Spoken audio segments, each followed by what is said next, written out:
भगवान कल्कि की प्रेम कहानी में भगवान शेषनाग का क्या रोल है। हेलो फ्रेंड्स, अब तक हम आपको भगवान कल्कि की प्रेम कहानी भौतिक जगत में और उसके आध्यात्मिक रहस्य भी बता चुके हैं, शूर्पणखा का रोल भी बता चुके हैं, पर अभी बहुत से फैक्ट ऐसे हैं जो हमने नहीं बताए हैं। इस बार हम आपको भगवान शेषनाग की क्या भूमिका है भगवान कल्कि की प्रेम कहानी में वो भी बताएंगे, और इसी के साथ समाज में जो एक भ्रम फैलाया जा रहा है कि प्राइम मिनिस्टर शेषनाग के अवतार हैं, इसका भी समूल नाश कर देंगे। शेषनाग, जिन्हें हम त्रेता युग में भगवान के छोटे भाई लक्ष्मण जानते हैं और द्वापर में ही वो बलराम बने हैं। भगवान के बड़े भाई की भूमिका में वो द्वापर में हैं। अपनी इच्छा अनुसार एक बार उन्होंने छोटे भाई बनकर देखा, भगवान की आज्ञा का पालन किया। दूसरे जन्म में वो भगवान के बड़े भाई बने। भगवान ने उनकी हर आज्ञा का पालन किया, पर इस बार कहानी में नया परिवर्तन है।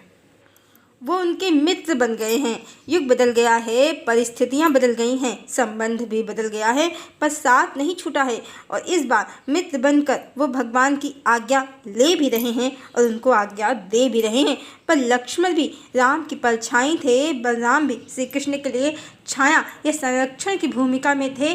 और इस बार भी बदली हुई कहानी में वो भगवान के मित्र बनकर हर समय उनकी परछाई, छाया और संरक्षण बनकर उनसे जुड़े हुए हैं। भगवान को प्रोटेक्ट करने की भावना लक्ष्मण में भी थी, बलराम में भी थी, और इस बार जो हैं हमारे शेषनाग, उनका भी यही स्वभाव है। भगवान को प्रोटेक्ट करते ही वो हर समय हर स्थान पर नजर आते हैं। भगवान तो सर्वसमर्थ हैं, उन्हें संरक्षण की क्या आवश्यकता है।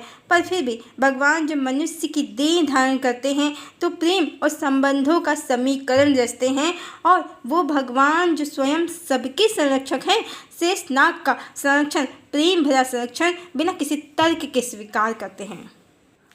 और भगवान राम की प्रेम कहानी कहें या राजा जनक की पुष्प वाटिका से शुरू हुआ संबंध देवी सीता से जो विवाह तक पहुंचा, उसमें लक्ष्मण की भूमिका तो थी ही। चाहे पुष्प वाटिका में भगवान के इमोशंस, उनकी भावनाओं को समझ जाना या धनुष भंग करने के लिए अपने भैया को प्रेरित करना, यहाँ तक कि जयमाला का, सीताराम जी की जयमाला का प्रसंग भी आता है कि जब सीता जी की सखियाँ कहती हैं लक्ष्मण जी से, आप तो शेषनाग हैं, जरा धरती को हिला दीजिए कि आपके भैया जरा झुक जाएं और हमारी सीता उनके गले में जयमाला डाल पाएं। राम जी लंबे हैं और सीता जी छोटी हैं, ऐसा ही प्रसंग है। इसी तरह द्वापर में भी बलराम की भूमिका में उन्होंने हमेशा प्रयास किया कि राधा श्री कृष्ण को किसी भी प्रकार प्राप्त हो जाएं, जो परिस्थितियों वश संभव नहीं हुआ, पर प्रयास तो बलराम ने पूरा किया था। और इस बार की कहानी में भी जो शेषनाग हैं, उनका हर प्रयास रहा कि किसी भी प्रकार देवी अपने प्रियतम को प्राप्त हो जाएं, और यहाँ तक कि कई बार उन्होंने ही शुरुआत की कि देवी और भगवान में वार्तालाप हो सके। और जब देवी ने इस अवतार में किसी दूसरे युवक से बात भी कर ली, उसे थोड़ी सी भी इम्पोर्टेंस दे दी, जैसा कि हम पहले ही बता चुके हैं कि भगवान और उनकी देवी ने अपनी उच्च शिक्षा कुछ समय साथ साथ ही ली है। हाँ, बाद में देवी का स्थानांतरण जरूर हो गया, तो देवी ने कहानी अनुसार किसी दूसरे युवक को थोड़ी सी भी इम्पोर्टेंस दे दी है, तो भगवान से पहले शेषनाग ही दुखी हो गए हैं और अपनी नाराज़गी उन्होंने देवी से व्यक्त भी की है। और जिस कारण भगवान जरूर डर गए हैं कि इनके क्रोध के कारण उनकी देवी ही कहीं रुष्ट ना हो जाएं, और जो थोड़ा भी प्रेम शुरू हुआ है वो कहीं लुप्त ना हो जाए। पर देवी कोई सांसारिक जीवात्मा नहीं थी जो क्रोध करती या रुष्ट होती या भगवान को छोड़कर किसी और पर आसक्त होती। और देवी की खास सहेली, जिस खास सहेली का हमने भगवान की प्रेम कहानी में पहले के वीडियो में उल्लेख किया था, तो वो कोई और नहीं बल्कि त्रिजटा का ही पुनर्जन्म थी। रावण की लंका में भी वो उनकी प्रोटेक्शन की चिंता करती थी, एक प्रोटेक्टर की तरह थी। इस जन्म में भी जब तक वो उनके साथ रही, प्रोटेक्टर की तरह ही रही। भगवान उनके मित्र उसे देवी की बॉडीगार्ड ही बताते थे। इतना ही नहीं, मंदोदरी का भी जन्म हुआ है। वो रावण को पाने के लिए बहुत परेशान हुई है, रोना धोना सब हुआ है, पर रावण को तो देवी सीता को ही पाना था। सो पिछला तो वैसे भी यहाँ किसी को कुछ याद नहीं है। हरि की माया से रावण की इच्छा पूरी होनी थी, सो मंदोदरी में उसे कोई आकर्षण ही नहीं रहा। पर आसक्ति बड़ी जटिल माया है और अवश्य ही किसी जन्म में उसकी भी इच्छा, मंदोदरी की भी इच्छा पूर्ण होगी। यहाँ तक कि देवी सीता की बहनों का भी पुनर्जन्म हुआ है और सभी उच्च आदर्शों वाली ही हैं। त्रेता युग के, द्वापर युग के बहुत से चरित्र युगों बाद फिर से अपने अपने कर्म फल के अनुसार जीवन जी रहे हैं। इस तरह भगवान की भौतिक जगत में एक कहानी है और शेषनाग इस अवतार में भी हर जन्म की तरह हर क्षण हर पल भगवान के सुख दुख के साक्षी बने हुए हैं, जो अभी संसार से छुपा है पर एक दिन जरूर प्रकट होगा। जैसे भगवान राम, भगवान श्री कृष्ण और भगवान बुद्ध की कहानी है, भगवान कल्कि की भी कहानी एक दिन प्रकट जरूर होगी। और कहानी भगवान के पूर्व जन्मों से जुड़ी भी है, उसी का अपग्रेड वर्जन भी है और कहानी के सभी चरित्र एक दूसरे से जुड़े हुए हैं। यहाँ तक कि विद्युत जिह्वा सुपर्णखा के पति का भी पुनर्जन्म हुआ है। सब आए हैं युगों बाद अपनी अपनी भूमिका में। और इस तरह हमारे प्राइम मिनिस्टर बिल्कुल भी शेषनाग का अवतार नहीं है। ज़्यादातर एस्ट्रोलॉजर 3D से 5D और 7D तक की बातें तो जरूर करते हैं, पर वो भी 3D जगत की माया में फंस गए हैं और उनका इंट्यूशंस पावर 3D से आगे का जो जगत है उसे समझ ही नहीं पा रहा है। इसका कारण इतना ही है कि भगवान का प्रचार पहले तो वो शुद्ध भावना से कर रहे थे, पर धीमे धीमे नाम और प्रसिद्धि ने इनके हृदय अहंकार से भर दिए हैं और जैसे ही अहंकार होता है ईश्वर से कनेक्शन टूट जाता है। फिर 3D जगत, माया के जगत के इंट्यूशन या कह सकते हैं कि इल्यूजन्स होने लगते हैं और भगवान को तो मात्र इन सभी के द्वारा सत्युग के अवतरण की जागृति को प्रकाशित करना था, प्रसारित करना था, जो कार्य अब हो चुका है। इसलिए अब जो अजब अजब भविष्यवाणियाँ, प्रिडिक्शंस पॉलिटिशियंस को लेकर हो रही हैं, तो वो सब कली की माया ही हैं, अन्य कुछ नहीं। क्योंकि जाता हुआ कलयुग जो हार ही गया है अपना आखिरी दाव, आखिरी बाजी तो चलेगा ही। जब एस्ट्रोलॉजर्स अहंकारी हो गए तो कली को बड़ी आसानी से इनके मस्तिष्क में स्थान मिल गया है और ये सभी गलत गलत प्रेडिक्शंस कर रहे हैं। पर कोई बात नहीं, जब कलिकाल लगभग समाप्ति हो गया है तो अब थोड़ा बहुत बचा है, वो भी एक दिन जरूर समाप्त हो जाएगा। और हमारे प्राइम मिनिस्टर क्यों नहीं है शेषनाग के अवतार, इसके ठोस प्रमाण हैं। क्योंकि त्रेता में भगवान राम की अयोध्या जो थी उसमें राजा दशरथ का बहुत विशाल राजभवन था, न कि छोटा सा राम मंदिर जो भारत की वर्तमान पॉलिटिक्स में किसी तरह बन पाया है। और आधी प्रजा तो नाराज ही है, चाहे दुर्बुद्धि बस ही हो, पर है नाराज। राम राज जैसा कुछ नहीं है, सब कुछ राजनीतिक साम दाम दंड भेद के द्वारा ही संभव हो पाया है। सर्वसहमति भी नहीं है, पक्ष और विपक्ष तो राज करते ही हैं आए दिन। दूसरे, मंदिर में भगवान की जो प्राण प्रतिष्ठा हुई है उस कार्यक्रम में बॉलीवुड के वो कलाकार भी शामिल हुए थे जो ड्रग्स भी लेते हैं और अनैतिक संबंधों में फंसे भी रहते हैं, मतलब नशेड़ी और मवाली। जो कार्यक्रम ही सद्भावनाओं के स्थान पर दुरात्माओं को आमंत्रित करके किया गया हो, वो क्या भगवान की इच्छा से हुआ होगा? और उसे करने वाले शेषनाग होंगे? असंभव है।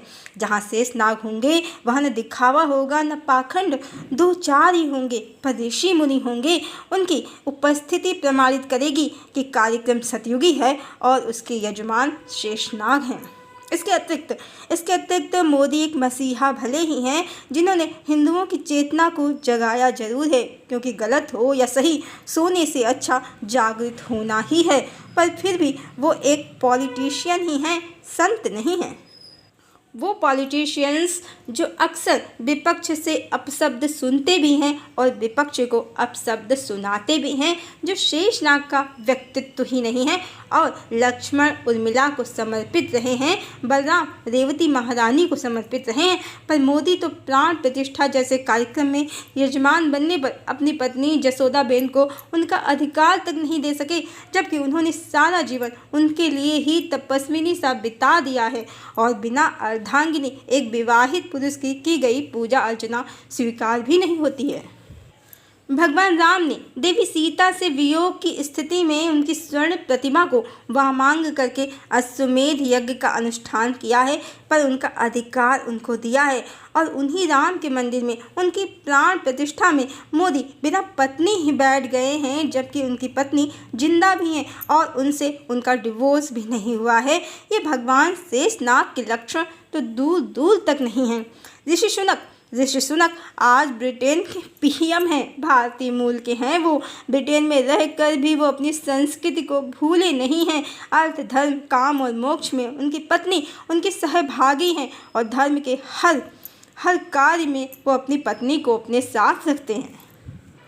इसके अतिरिक्त शेषनाग पौराणिक कहानियों के अनुसार वो हैं जो समस्त धरती का भार उठाए हुए माना कि ये अलंकारिक है और हमारे पीएम का आज दुनिया में डंका है, पर फिर भी सुपर पावर अमेरिका अपने सभी निर्णय आज भी अपनी शर्तों पर ही करता है, हमारे पीएम की नहीं, और चाइना भी अपनी ही चला रहा है।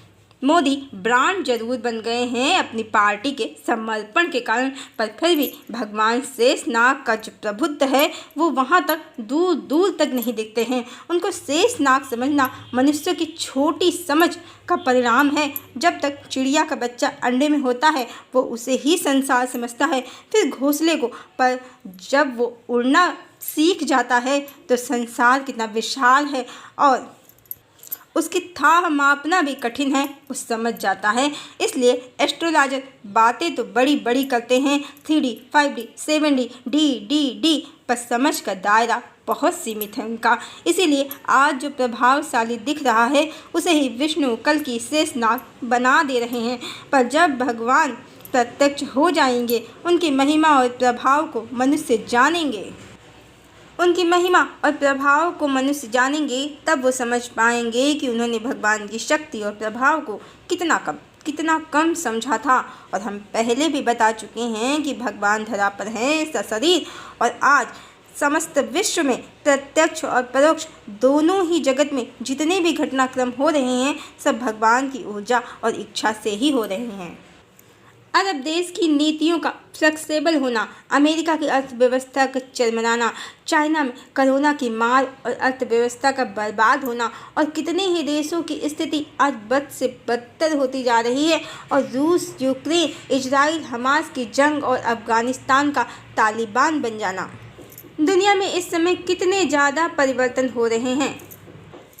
क्या ये सब हमारे प्राइम मिनिस्टर कर रहे हैं? जी नहीं, ये सब भगवान कर रहे हैं। अंतर्दृष्टि को जागृत करें और समस्त विश्व में ग्लेशियर्स के पिघलने से लेकर भारत की आध्यात्मिक जागृति और विश्व में मचे हाहाकार को समझने का प्रयास करें। परमात्मा धरा पर हैं, आदिशक्ति धरा पर हैं, शेषनाग भी धरा पर हैं, और 5D कहें या परोक्ष जगत में उनकी ऊर्जा से ही जो परिणाम प्राप्त हो रहे हैं वही भौतिक जगत में दिख रहे हैं। ईश्वर की कार्यशैली को समझें और नेताओं का महिमा मंडन बंद करें।